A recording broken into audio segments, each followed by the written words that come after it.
Yeah, on your, yes. Today we'd like to welcome Stuart Shapiro from the MITRE Corporation.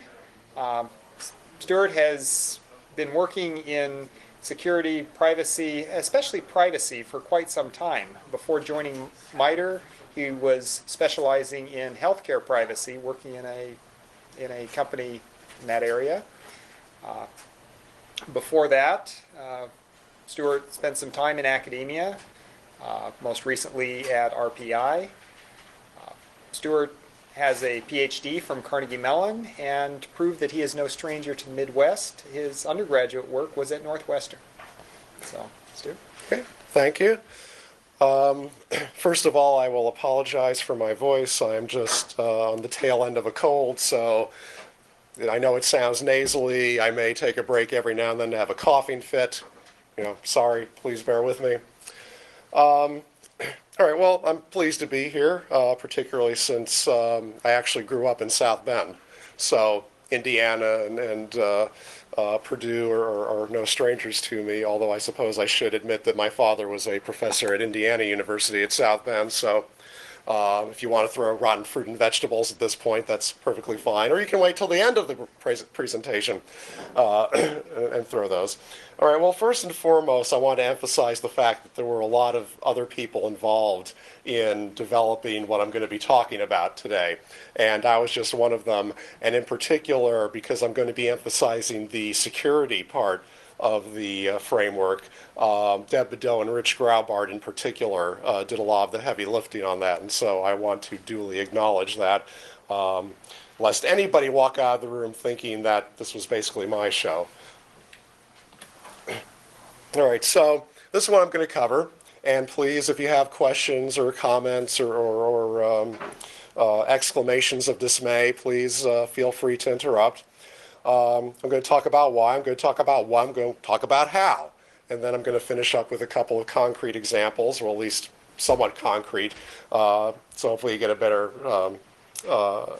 understanding or appreciation of how this all works. So, why have we developed this thing we call the MITRE Information Policy Framework? Well,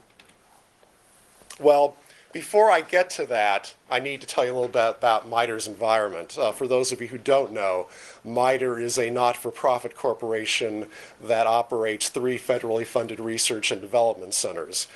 We do contract technical research and consulting principally, although not exclusively, for various parts of the federal government. And yes, that includes the usual suspects, DoD, the intelligence community, but it also includes the civil side.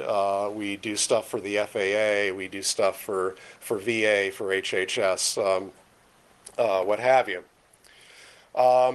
We have about 6,000 employees in 2 main campuses, one in the DC area, one up in Bedford, Massachusetts, because that's where Hanscom Air Force Base is, and that's where the Air Force Electronic Systems Center is. We have about 70 site offices around the world. Most of them are in the U.S., as you might expect, but because we support DoD and the intelligence community, we go where they go, and so we do have site offices in other countries. And we have a lot of people who are what I call embedded in sponsor organizations. And what I mean by that is they spend most, if not all, of their time actually on location at the sponsor site. We refer to our government customers as sponsors. It's part of the whole FFRDC ethos, just in case you're wondering. So we have a lot of people who spend most or all of their time at the sponsor location, getting back to MITRE physically very infrequently, if at all. And so the bottom line is we're a big organization. We're a highly dispersed and distributed organization. We're a highly mobile organization, and that makes for a fairly complex policy environment. So to give you some background where this thing came from, depending on your perspective, it's either a brainchild or a demon spawn. over the last several years, there was a perceived need for greater sponsor access to MITRE information resources. Sponsors getting direct access to our intranet, being able to get materials, being able to check on the availability of staff. All that actually has some interesting privacy issues attached to it. As I noted, as virtually everybody is these days, we're a highly mobile workforce. People work from their homes, people work at sponsor locations, people work on the road all the time. And we were increasingly interested in digitalizing our work processes. So rather than doing things by filling out forms, doing things electronically wherever possible, using digital signature instead of pen and ink, all that kind of stuff. And so what this pointed us toward as we were evolving our new and improved MITRE enterprise architecture was greater integration with sponsors and partners, an impetus to manage our business processes and our work processes digitally, and to enhance collaboration, enhance sharing. Well, of course, we all know sharing is the big thing these days, both the private sector, especially in the public sector, post 9/11, share. People aren't sharing information enough. You got to share, you got to collaborate. Okay, all well and good, but greater sponsor access to MITRE information resources can lead to potentially unauthorized access to information. You don't want sponsors getting access to information that they have no business having access to, and that could include information about MITRE itself or MITRE staff. It could also include information about other MITRE sponsors who don't want other MITRE sponsors to have that information. Sharing becomes very complex in an environment where decisions are no longer binary. Because despite all the rhetoric, it's really not the case that whereas before we didn't share and now we're sharing, rather it's in that murky gray area in between. You want to share appropriately, you want to make sure the right people have the right information at the right time for the right purposes. That's a lot more difficult than just saying yes or no. And so that engenders complexity. And then, of course, there's all that mobility, including home use. Somebody connects to the MITRE intranet via their home computer to check their email. Unbeknownst to them, their teenage son or daughter has inadvertently downloaded some malware onto their system, and suddenly we've got malware running through our intranet and contaminating our systems, and that's not a good thing.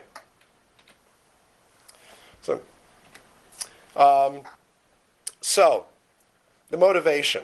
Well, a lot of what I've just said really goes to the notion of this is a changing world. I should say that we've been working on this thing for about 3 years now. So, I mean, even going back then, it was clear the world was drastically changing. In particular, with respect to the need for sharing information and infrastructure, while at the same time maintaining security, maintaining privacy. Also dealing with the need for technological convergence, for interoperability, the fact that we have new threats cropping up all the time, including if you're talking about cyber or information warfare, the deliberate corruption of information.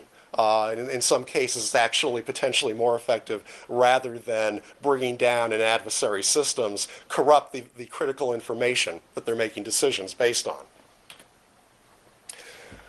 Well, when we looked around at our internal environment at MITRE, what we saw standing next to this changing world was a situation characterized by piecemeal policy development.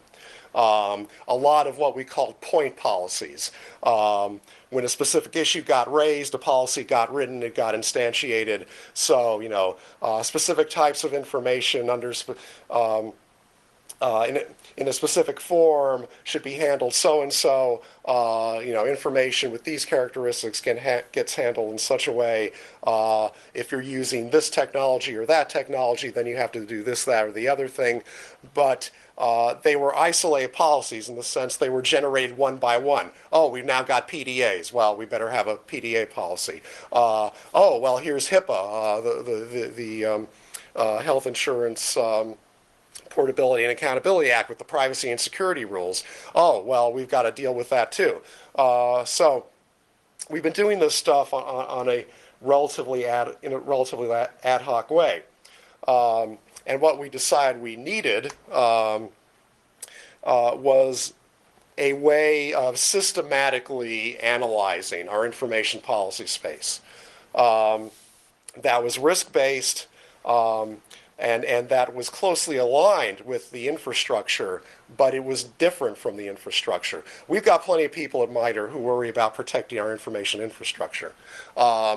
We had much fewer people outside of the special security people who worry about classified government information.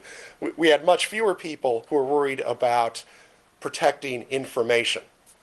And that's what we had to deal with, and we needed to do it in a comprehensive and a systematic way.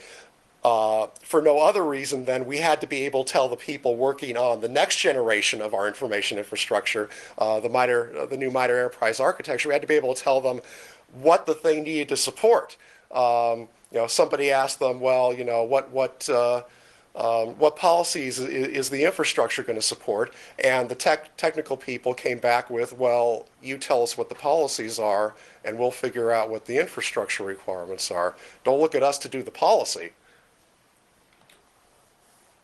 So that's the MIPF in a nutshell. It provides a conceptual tool for helping MITRE and potentially other organizations, because we're trying to come up with a generic version of this for use in sponsor environments. It's something which helps us systematically get a handle on our information policy space and to systematically formulate and analyze information policies. All right. Well, I've been talking in very grand, abstract, nebulous terms. Let me talk about what it actually is. It supports the writing of policies for unclassified information. It does not write the policies. The MITRE Information Policy Framework, you don't turn a crank and you get the information policies out the other end. Rather, it's a structured mechanism for helping people to think about information policies and to make sure that they've systematically covered the entire information policy space. As I said, it focuses on information. It doesn't focus on systems. Systems are other people's responsibility. This is aimed purely at information. And what it does is identifies a set of factors that drive policy. Basically, we sat down and we asked each other, okay, what do our information policies, or should our information policies depend on? What are the drivers? What factors, what attributes do we need to know in order to figure out what the policy is, or what the policy should be? And all those things have to do with properties and risks associated with users who manipulate information under certain conditions. That is to say, if you look at the drivers, they basically fall into three categories. They're properties of the information, they're properties about the users, or they're properties that speak to the context of usage. And there are a bunch of those under each of those categories. And you see some of the examples there. I'm going to get into that more in a moment. So the idea here is essentially to do risk management properly, which is to say we don't want to underprotect information, but we don't want to overprotect it either. And that can be a tricky juggling act, but that's the sweet spot, if you will. That's where you want to be. You want all your information protected, handled to an appropriate level, no more, no less. Because if you have too little protection, then clearly you're exposing yourself to more risk than you want to. If you have too much protection, then you're wasting resources. Finally, and very importantly, the MIPF is technology independent or technology neutral. As you'll see, this thing was developed at a relatively high degree of abstraction. Not because we enjoy abstraction, although we do, but because we decided it was vitally important to get a more or less clean separation between the policy and the technology that implements the policy. So the framework itself is technology neutral, and as you burrow down, you eventually get to implementation details. All right, so as I said, it covers unclassified information. It covers it in all its forms. It's not just electronic. We have a lot of paper files lying around, just like any other large organization. Um, you know, we give talks. Anybody at MITRE who wants to prepare and deliver formal remarks has to get them through our public release process.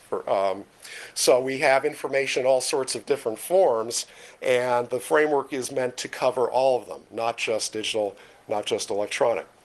All right, so the framework helps us establish policies in 5 areas. Security, and we've done this so that it's more or less consistent with NIST 853 guidance. Privacy, stewardship, sharing, and information management. And it's hierarchical. The lower level policies are derived from the higher level policies, and you'll see what I mean in a minute. So we talk about 1A, 1B, and 2A, 2B. 1A is the highest level. It's general policies, general principles that basically apply to the entire information policy space at MITRE. The 1B level are what we call policy interpretations. They're the actual abstract operational policy requirements. They're at the level of if this, then do that, essentially. And as I said, there's technology independence here. So all of that level 1 is, and that's what I'm talking about today here. All of that at level 1 stuff is technology neutral.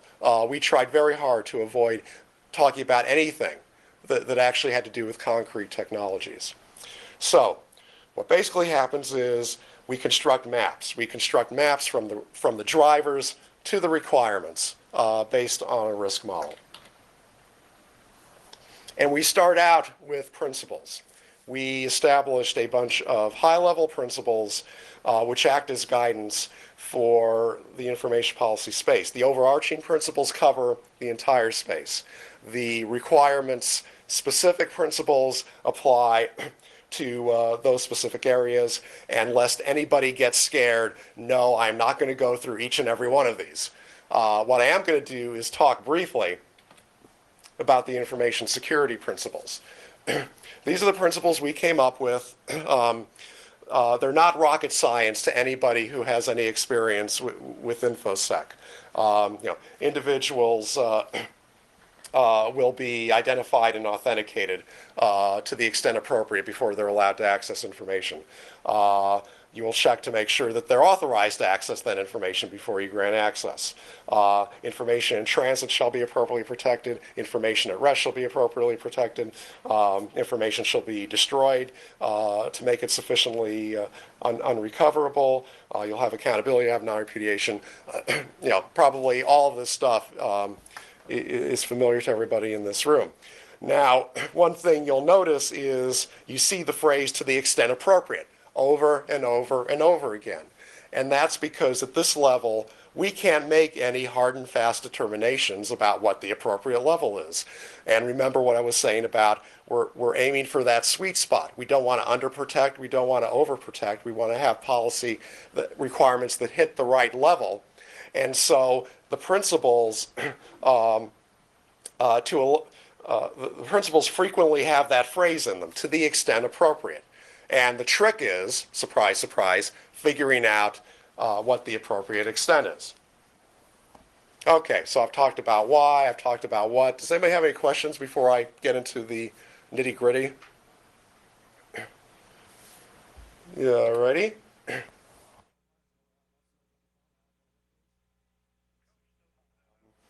The chief engineer of my division, one of his pet peeves is people who put up PowerPoint eye charts and then say, "I'm sorry, I know this is an eye chart." And his response to that is, "Well, if you knew it was an eye chart, why the heck did you put it up in the first place?" Nevertheless, it's hard to get away from that in this context because the framework actually is represented as PowerPoints. We really didn't make a hard and fast clear determination that that was how we were going to do it. We actually started with a 40-page annotated Word outline.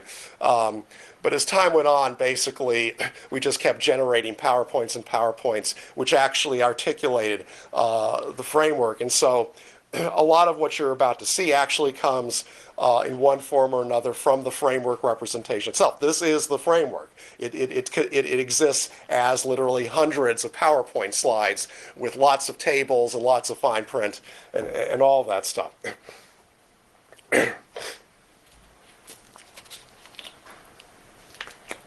All right, so you've got policy drivers, and they're mapped onto principle-based policy interpretations. And the outputs of those are basically one of two things. They're either permissions, yes you can, no you can't, maybe you can, depending on something else, or they're levels of controls, all right?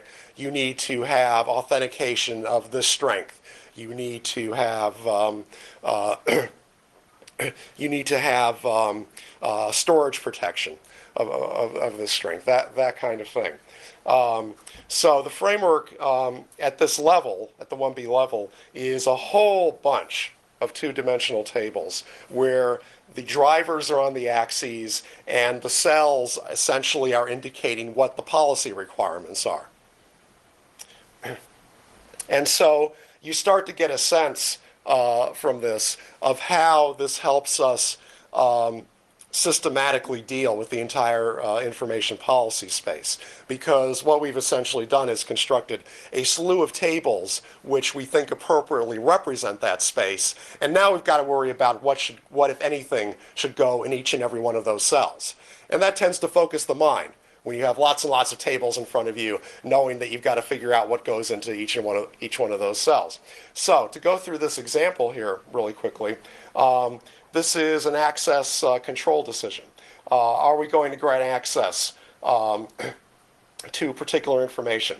Well, first off, information sensitivity. I'm on that. I'm on this red thing here. So we contrast sensitivity and user category. Okay, in this example, it's a minor employee wanting access to highly sensitive personal data.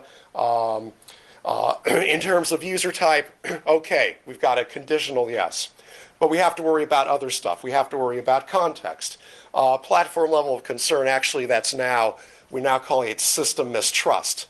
Basically, how much do we distrust the platform that this request is coming in from, that the information is going to. In this case, we're saying it's a MITRE-owned platform, so we have a relatively low level of mistrust. We have a reasonable degree of control over it. And so we say, okay, based on the platform, yeah, you can still have access. But wait, we're not done. We have to look at channel vulnerability. The request is coming in over a communications channel of some kind. What's the vulnerability of that channel? Well, in this case, maybe it's the internet. So that's a highly vulnerable channel. And we're accessing, or we're proposing to access highly sensitive information. And what that translates into is an enhanced level of in-transit protection. Finally, we also have to worry about authentication based on the channel vulnerability. Again, this is highly sensitive information going across a highly vulnerable channel. So in addition to the in-transit communication protection, we want a high level, an enhanced level of authentication. We want to make darn sure that the person or the entity that we think is at the other end of this connection is in fact that entity. And if we have all of this, we have the conditional yeses, we have the enhanced channel protection, we have the enhanced authentication. If all of that is true, then we finally come to a decision, yes, we're going to allow that. Now, it's important to note that all of these tables are intended for use by application developers in terms of trying to automate policy enforcement or to appropriately develop infrastructure capabilities. It's for use by policy writers. We're actually developing prose policies which cover maybe 20% of these tables, but they're the 20% which people at MITRE are going to be using 80% of the time. The idea is not that Joe Average or Josephine Average is going to be looking at these things because they are not user-friendly, believe me. All right, so here are the drivers, and you see the three categories I talked about before. And when you select values for these various drivers, and it's not always the case that you need a value for each one of these, depending on the situation. Some of these become irrelevant, and so you don't need a value. But as you select values for these drivers, you are essentially constructing the scenario. That's where the whole scenario business comes from. What the framework helps you do is to systematically and comprehensively construct information policy scenarios by virtue of these various drivers, and then think about, okay, given that this is the scenario sort of formally defined in terms of these drivers, what do my policy requirements have to be? Well, let me just go through some of these drivers very quickly to give you a flavor of them. We had developed a categorization for information types. The type of information sometimes has relevance for the policies. And so these are the categories we came up with. Most of these are pretty straightforward. I'll mention custodial, contractual, excuse me. Sometimes MITRE assists the government in source selection, that is, in choosing a vendor for some information technology product. And so as part of that function, we'll get a lot of proprietary information from the different vendors who are bidding for the contract. And so that information has to be protected appropriately. And so that's why that's called out as a separate category. I'll also mention the personal use non-MITRE. Unlike a lot of organizations, MITRE accepts that its employees are going to use MITRE information technology resources on occasion for personal purposes. Okay, I mean, the alternative is to either pretend it's not happening or to try and impose such draconian controls that people aren't going to be able to do their jobs. So we basically said, we're all adults, we're all professionals. We accept that a certain limited amount of appropriate personal use is okay.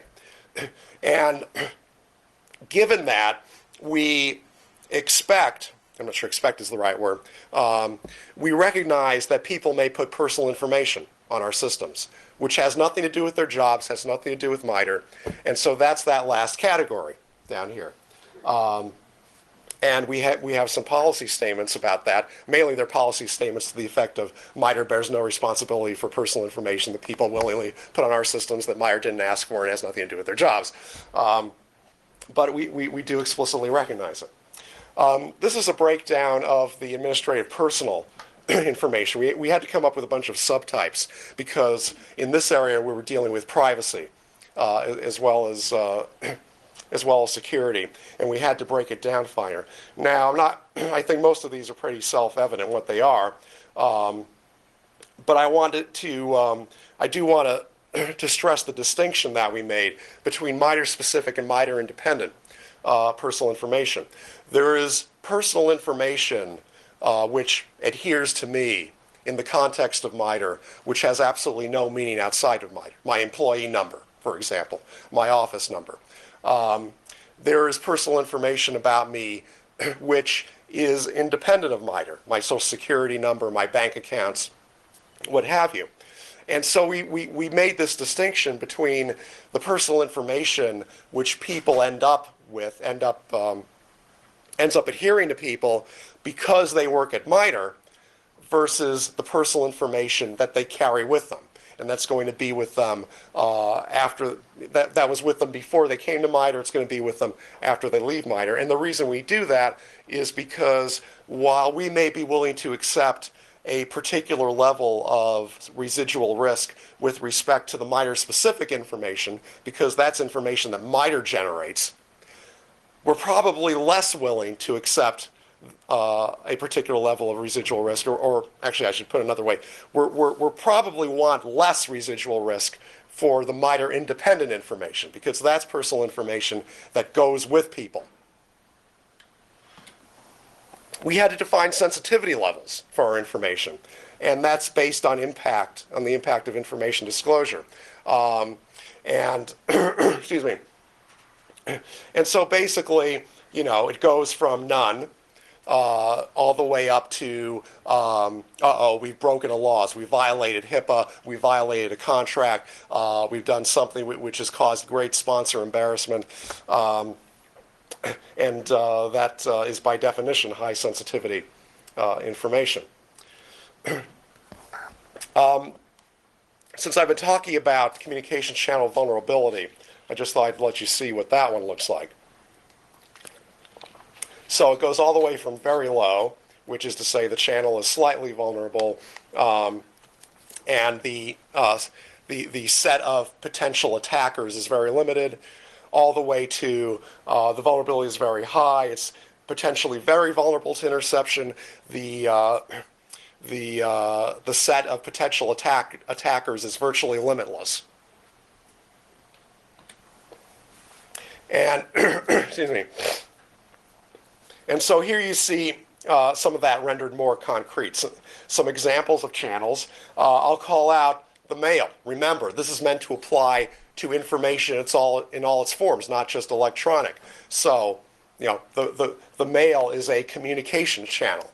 And so we have to, if something is going through the mail, we need to make an assessment regarding the vulnerability of that channel. Another one, and these are going to come out in the examples, information flow complexity.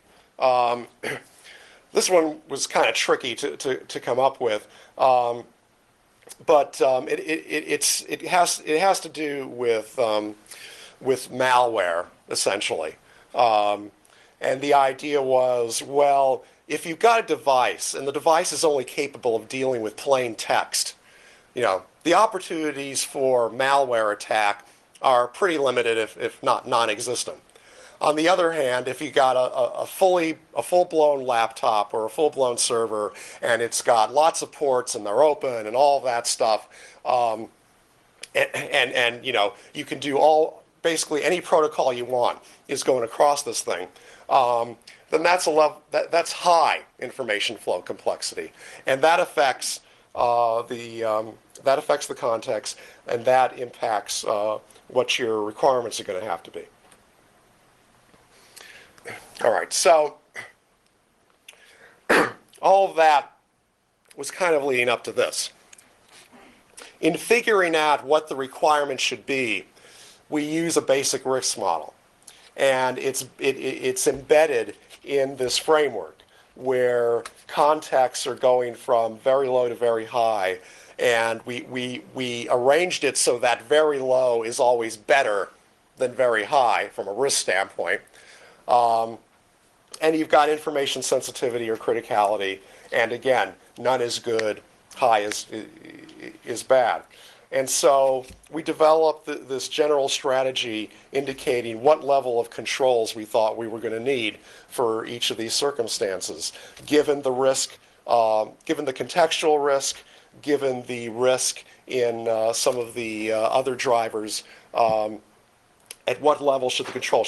Do we need any controls? Do we need basic controls? Do we need moderate control or intermediate controls? Do we need enhanced controls? All right, so this lists the actual security policy interpretations. So basically what you see in this left-hand column here is these are all the discrete requirements, policy requirements falling under security that the framework helps us generate. And you see in the second column, well, okay, this is the form that the requirement takes, or these are the values that the requirement takes. It's either, as I said before, it's either a permission or it's a level of control. And these are the risk drivers for that particular requirement. Those are the risk drivers for that particular policy interpretation. As I said before, for any given requirement, for any given policy interpretation, you're not going to need all of the drivers. Most of them are going to be irrelevant. And we had to sit down and figure out, well, which ones are relevant? And so, for example, user authorization to access, we determined that the relevant risk drivers were user type, information sensitivity, and information type. So those are the drivers, those determine the risk, and those determine what permissions or controls you end up with as a requirement. So this is what a control looks like. I'm actually not going to be talking anymore about authentication, but I just wanted to throw this in. You'll see some other controls in the examples, but I wanted to throw this in to give you an idea of how even more complicated this gets when you actually sit down and try to think through this stuff systematically. We started out with basic, intermediate, and enhanced levels of authentication, okay? Minimal binding between user and authenticator, sort of moderate binding between user and authenticator, extreme binding, The more we thought about it, the more we realized there are actually multiple dimensions to authentication. And we actually came up with half a dozen. We identified half a dozen. Binding is obviously there, but there's replay protection, there's session validation, there's user revalidation, all of this stuff. And basically what we decided was if an authentication mechanism is going to be basic or intermediate or enhanced, it's going to be considered that, then it's got to be that across all these different dimensions. Okay? So if your authentication mechanism is enhanced, then it's got to be enhanced for replay protection, it's got to be enhanced for binding, it's got to be enhanced for session validation, blah, blah, blah. Now, having said that, I will say there are actually a few very specific exceptions that we carved out as we went along. But that's basically the way it goes. Okay, so that's basically the grisly details of this thing. Lots and lots of tables. We've got drivers, which consist of risk factors, attributes that attach to either the information, to the user, or to the context. We've got these principles, which we established in the different policy requirements areas, including security. And then basically using that risk model that I put up, we then try and figure out what the specific policy interpretations are. Given that these are the drivers, given that this is the scenario, given that these are my principles, then what are my policy interpretations? What are my security requirements? So let me go through a couple of really quick examples, and then I will take questions if anybody's still awake. In-transit confidentiality protection. Here's a very simple email scenario, all right? John works in human resources. He's working at home with his minor laptop. He needs to email some sensitive information that includes employee social security numbers to someone at MITRE. How should he protect the information? All right, well, this is how the framework helps answer this question. First of all, information type and information sensitivity. These are two of the drivers. These are two of the risk drivers. And so we look at the information type, which is personal work related, and SSNs. That's high sensitivity information, as well it should be. Okay, so we've established what the sensitivity of the information is based on the information type. All right, next thing we have to look at. Communication channel vulnerability versus the information sensitivity. Well, John is at home and he's connecting through the internet, therefore the vulnerability is high and the information sensitivity is high. Therefore, you end up down here in this box in the corner which says that you need enhanced communications channel protection because you've got high sensitivity information going across a highly vulnerable channel. So, finally, What does that actually mean in practice? Well, this is the definition of enhanced channel protection here. And here's some potential mechanisms. Now, it isn't until you get down into the 2A part of the framework, which depending on who you talk to, isn't really part of the framework. But it isn't until you get down to the implementation guidance that you actually start seeing specific technologies mentioned. So what we have here is a list of potential mechanisms that we could employ in order to achieve this enhanced protection of the communication channel. The feeling, the considered opinion being that these things basically meet that abstract definition for enhanced protection. And then in the implementation guidance, you would actually find a recommendation. Well, okay, then. I'm a MITRE employee. What am I supposed to use for enhanced channel protection? Well, we have PKI. And most of the time it actually works, surprise, surprise. And so the implementation guidance would say, use the MITRE PKI for sending this stuff from your laptop over the internet to an employee at MITRE. Now, there might be more than one thing. I mean, it's perfectly possible that the implementation guidance could offer you several options. And so it says, and pick one. All of these are okay. We've determined all of these satisfy this definition, and so pick one. Maybe you strongly encrypt the email. Maybe you strongly encrypt the information in attachment. What have you. Okay, simpler example. Last example, integrity protection. Remember, I was talking about how this was proved really tricky for us, and you'll see why in a moment. So Tom has just gotten a PDA, he's gotten a Trio, or he's gotten a BlackBerry, or I don't know what. And it allows him to send and receive text-only messages.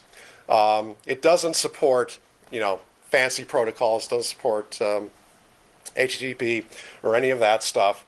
Does he need to have a firewall or antivirus on this thing in order to connect to the MITRE network?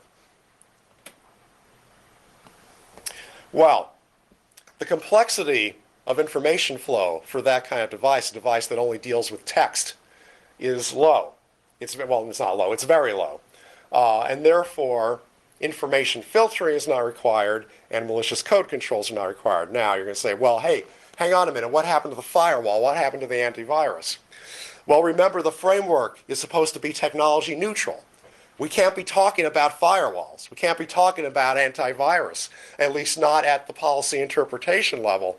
And so we were faced with this dilemma of trying to abstract up from a firewall. What is the abstract concept of a firewall? What is the abstract concept of antivirus? And what we came up with, for better or worse, was this notion of information filtering for the firewall. That is to say, a firewall is a technical mechanism for doing information filtering, and malicious code control for antivirus. That is, antivirus is a technical mechanism for doing malicious code control. It is a type of malicious code control. And so the answer is no to both. And so the answer to Tom is you don't have to worry about it. Of course, the fact of the matter is it may well be that such things aren't available for your device in any case. So it's a good thing that, in fact, you don't have to worry about it because you have very low information flow complexity, and therefore you don't need information filtering and you don't need malicious code controls. Okay, so hopefully that gives you a better sense of how this works in practice in terms of people actually figuring out what they're supposed to do. As I said, we're developing PROS policies to cover the vast majority, the most common cases, so people don't have to lay eyes on the nastiness, the nasty representation of the framework. Outside of that, they would probably consult with somebody who would consult with a member of the framework team, and we would do the machinations required to figure out, okay, well, let's see, yeah, that's what you need. Now, at one level, you know, this is not rocket science, okay? It's a lot of tables, you know. It's some principles, it's some properties, and it's a whole bunch of tables, all right? But the important thing is what all of this put together, structured the way it is, allows us to do. It's something that we couldn't do before, and that is to systematically comb through our information policy space to make sure that we're actually considering every scenario, or at least every scenario that's feasible or plausible. To know that we've sort of step by step gone through this, figured it out, and we figured out for each and every one of those scenarios, for each and every one of those combinations of drivers, what are the security requirements at an abstract level? What are the privacy requirements? What are the information sharing requirements? What are the information stewardship requirements? All of that is at an abstract level, which then maps onto this actually it's the other way around. The implementation guidance maps on to those abstract requirements. And so, and that's absolutely vital because technology changes. It changes really fast. And if you build your technology into your policy, you're going to be changing your high-level policies really, really frequently. And if you have to go through anything like the consultation and approval chain that you have to go through at an organization like MITRE in order to get policy changes ratified, you don't want to be changing your high-level policy over and over and over and over again. And so the framework helps us draw that clean line between the policy in abstract terms and its requirements in abstract terms and what you actually need to do in technical terms. And so technology changes, fine. The stuff in the implementation guidance can change, and it can change as fast as at least for the security requirements, it can change as fast as the people on the InfoSec committee can change it, because they own it. They own those requirements, those implementation requirements. But the rest of the information policy space can remain untouched, even though you're getting all of that technical advance, all of that technological change. And that is really important in a complex environment. So, people, feel free to ask questions. We've got a few minutes left. You may get a straight answer out of me, or I might tap dance. Depends on whether I know what I'm talking about or not. Any questions? They're just dazed. I have one. And it's something that I think I may have seen an issue with this. Have you looked at information handling policies with respect to, for example, classified information? And how well does that match? I mean, are there things, and the reason I brought this up is because you had U.S. mail as a moderate risk. And yet, the way you were supposed to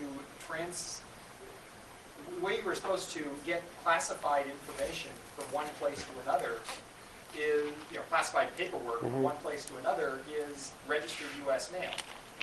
At least it used to be. Well, to what extent are there things that don't match some of the handling of the classified, and and what's your interpretation of this? Is this has anybody looked at it at any level of detail? okay, I'm going to start tap dancing now. I don't know if that's still the case, and obviously it depends on what classification level you're talking about. However, well, let me say a couple things. First of all, No, we haven't looked at classified information. I mean, this was designed purely for MITRE's unclassified environment, precisely because, as you well know, there is lots and lots of very strict government guidance about how you handle classified information, and we don't have anything to say about it. Well, actually, we do, because Rich Graubart, who is one of the people on the framework team, basically wrote the InfoSec guidelines for the entire U.S. intelligence community. But be that as it may, officially, we don't get any say in it. Having said that, we are interested in sort of genericizing this thing, sort of providing a, if you will, a naked framework which sponsors or could populate, or we could help sponsors populate with their specific, to reflect their specific environment, their specific risk model, their specific policy interpretations, their specific requirements. We haven't gotten there yet, but that is something we're interested in doing. And finally, I'll say, you know, the framework this is absolutely vital to understand. The framework is a living thing, all right? I mean, you know, the idea here was not that once we were done with this, we were done for all eternity. Things change, new scenarios arise, circumstances change. We rethink scenarios, and we've had several occasions where we sat down and said, okay, do we still think that makes sense? And in some of the cases we said yes, and in some of the cases we said, no, actually, that doesn't make sense. And so we're going to adjust that value this way or that way, because this is leading us to places which aren't sensible to us. Ultimately, it's a matter of judgment. I mean, this thing is meant to make the process more systematic, more comprehensive, to structure it.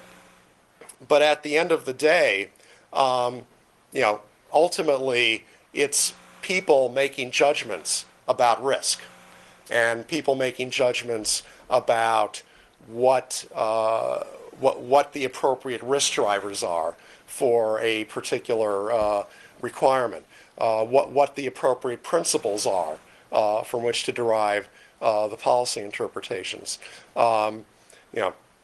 This is by no means algorithmic. It's by no means automated. You don't turn a crank, as I said, and the policy, you don't feed in. I'm not sure what you would feed in at the front end, and you don't turn the crank, and the policies come out the other end. More than anything else, the framework is a conceptual tool. It's a cognitive tool in some ways for helping us to think better and more systematically about these issues. But at the end of the day, it always comes down to human judgment, and as a result, we've had some pretty lively discussions about the contents of some of these cells.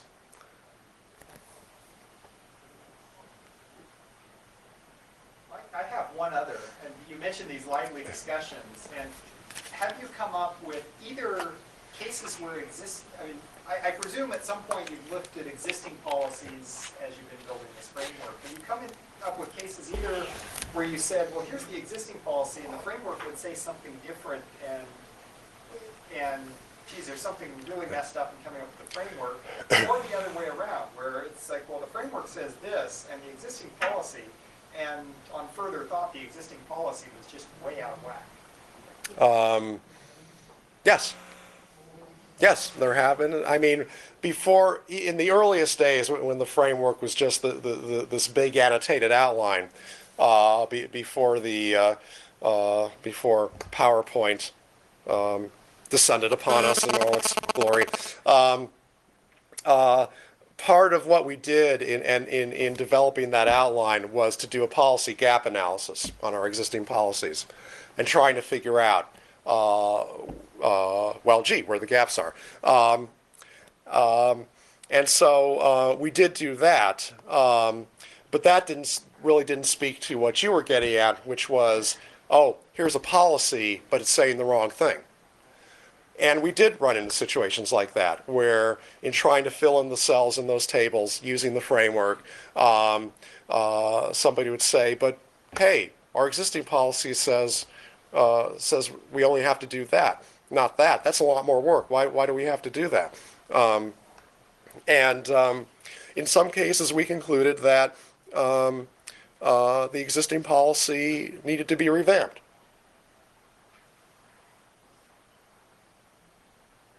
Yeah. Part of what you said was you mentioned, for example, HIPAA, and there's also other NIST specifications and things of that nature. And I guess because you keep saying that people are ultimately making the judgment for that policy and things like that, but isn't a big part of it also, since, for example, your corporation works with the government, that they have their own policies that have to be in place within your policy specifications? For example, if, let's say, you're doing a contract with something that deals with health, and then you have to look at the HIPAA specifications, and if your policy specifications do not map onto HIPAAs in one way, shape, or form, then it's not really just a judgment that you guys make. It's also part of what they specify they need. Yeah, let me see. I'll go all the way back here to try and address that. Okay, well, first and foremost, the framework recognizes and incorporates legal requirements. Legal requirements are legal requirements. We have to do them. Having said that, if you've looked at the security rules, if you looked at the privacy rules, you know that there's some flexibility there. And so it isn't all sort of cut and dried. Okay, I think I'm getting almost to where I want to be. Yes. Where was it? Okay, never mind. I'm not going to find it now.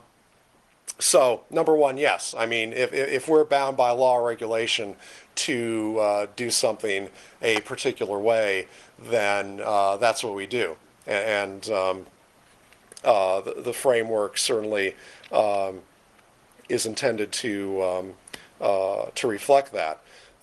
It's also the case that we get sponsors who say, well, I want you to treat all information connected with this project this way, or I want you to treat all the stuff marked that we're giving you marked FOUO, that's for official use only, with this level of protection. The framework provides for default levels. In the absence of any other direction from the sponsor, it basically says, this is what you do. This is what you do for FOUO. This is what you do for this, that, or the other thing. If the sponsor says, do this, MITRE does this, regardless of what the framework says.